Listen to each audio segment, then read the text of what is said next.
Okay, we've got a few things to cover. First of all, I had a question, why do I wear a hat?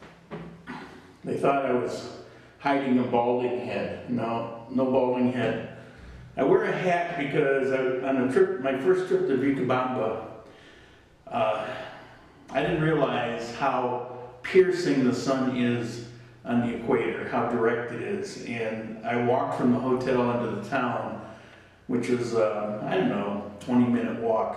And the sun was just boiling my brain.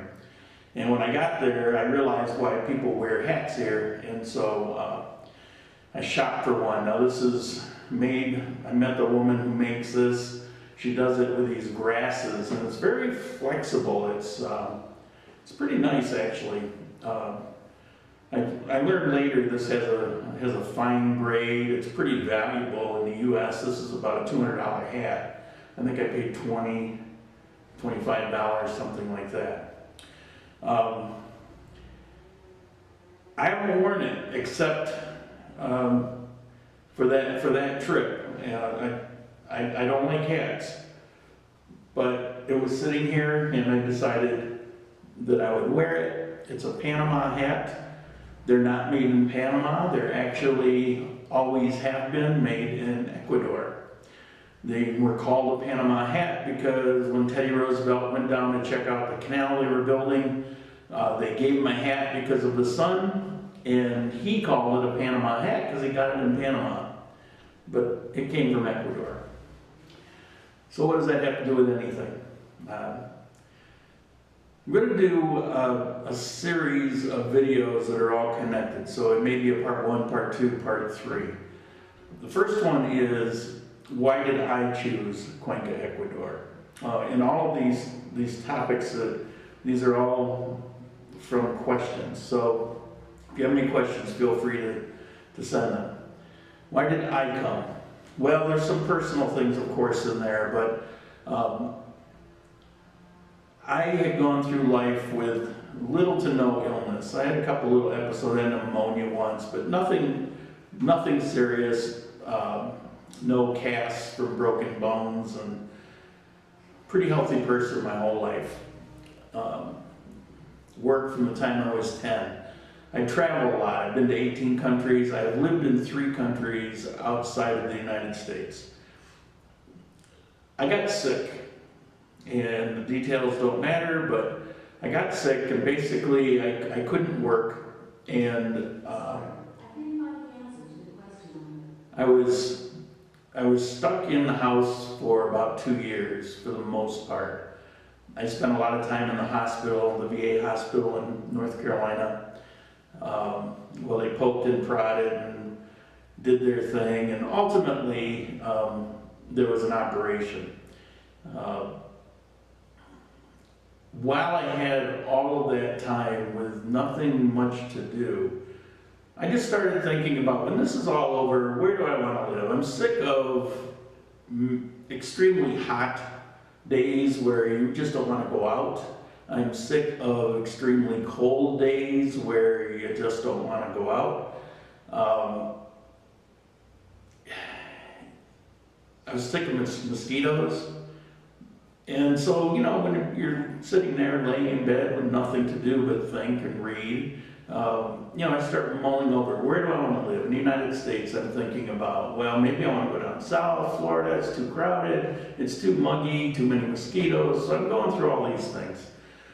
Upstate New York, 6 months of the year, there's no place on earth that's more beautiful than upstate New York. The problem is, you have to deal with the other 6 months, and it gets old and expensive. So as I'm mulling this over, I start thinking, well, maybe outside the country again. So I start looking. You know, I looked at Thailand. Well, I can't go to Thailand because, well, I've been to Thailand before. It was beautiful. I really enjoyed it, but it's become there's such a stigma around it now that all these sex perverts and pedophiles go there. I say, I can't go there. I like the Philippines. I was there for over a month once, and outside of it's really hot. You do get used to it.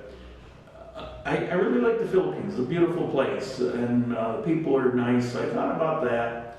And they have a VA hospital there, the only one outside of the United States. So that could be handy if I got sick again. But I had spent quite a bit of time. I actually lived in Colombia for a while. And I really enjoyed the people, the culture. Spanish kind of kicked my butt, but I got so I could understand a little bit.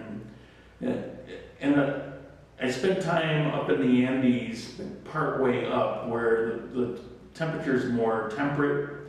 Mosquitoes don't live. It was pretty pleasant. So I kept thinking on that, kept going back to that. Then I remembered, oh, I've got a friend who lives in Ecuador. So I contacted her, and she had lived in the United States for a couple of years, but the rest of her life was in Ecuador, and she was back in Ecuador. So I started asking her questions about it, and I just kept going back to Ecuador, and then it's like, where in Ecuador? Quito's too high. If I got much lower, I get in the mosquito zone. So Cuenca and that area, that province, Osway, really seemed interesting. And so that's how I came to choose Cuenca, Ecuador. Once I had the operation, I was supposed to be bed rest for a couple weeks, and a series ago, I was on the plane 3 days later. I had been in prison basically for several years, and I just couldn't take one more minute of it. I put on a massive amount of weight and still kind of fat, but I have lost 38 pounds since I've been here. So it's kind of, hopefully it's going back. But I got on the airplane, sick as a dog from everything I had just gone through. Got off in Quito, and now on top of that I can't breathe. So I had to recoup for a day or two, and then from Quito I came down to Cuenca, which is 1,000 feet or something lower.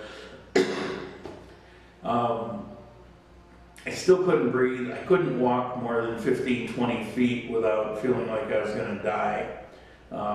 So it took a while to become acclimated. It took a while to get over being sick.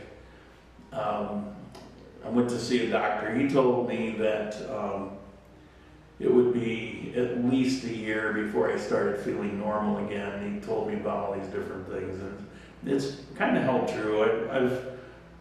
I progressed faster than he said, so that's a good thing.